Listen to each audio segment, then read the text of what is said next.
Well, it's finally here, the YN622C ETTL wireless flash trigger transceiver, the new wireless flash trigger from yongnuo. Basically a Pixel King copy with hopefully a few additions.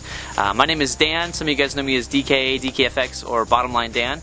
I'm a photographer in Cincinnati, Ohio with Blue Martini Photography. We do a lot of weddings, engagements, families, seniors, portraits, all that fun stuff. I'm sure you guys do the same.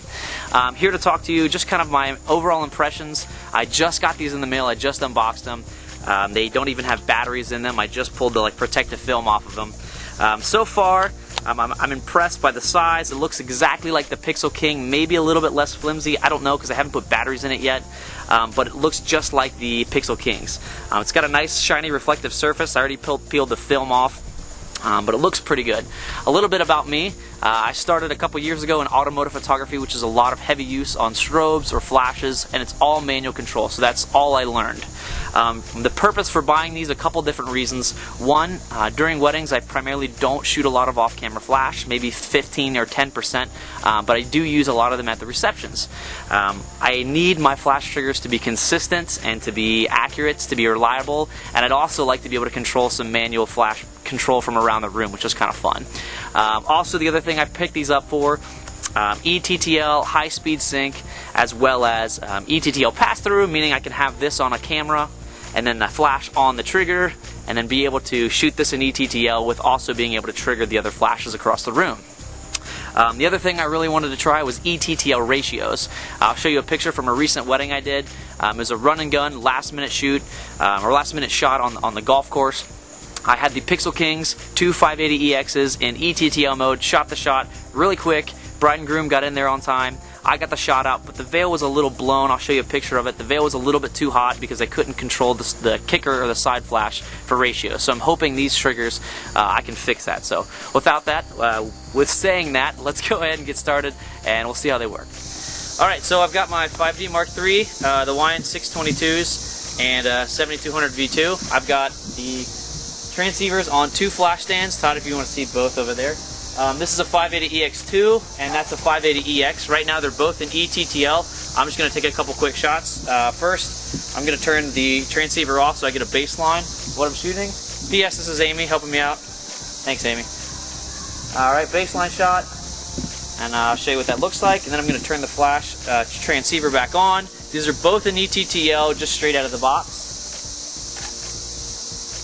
So no diffusers, no modifiers, nothing.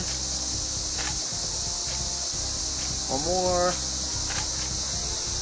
And pretty consistent, great lighting. I'll put it up on the screen so you can see. Now I'm going to go into the ratios. And I believe I've got this one in group A and that one back over there in group B. So I can actually go on the screen. I don't know if you can see this, Todd. Can you zoom in on that? Maybe? Yes? Somewhat? I can go into ratios, go to AB, and let's say I want to turn B up a little bit stronger. So I'm going 2:1 on B. So hopefully the rim light is going to be a little bit stronger. And then I'll take the same exact shot. And hopefully you can see in the picture that the rim light is actually a little bit stronger and the key light is a little bit dimmer. So now I'm going to go backwards and do the exact opposite.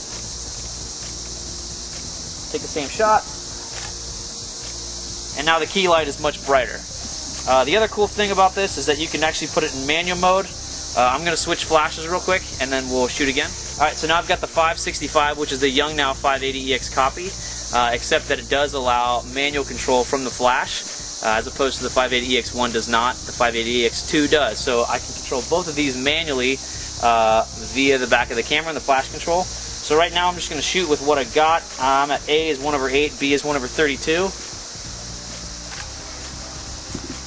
Pretty even lighting, but let's say I wanted to kick up the rear. I can just go in here, turn B up.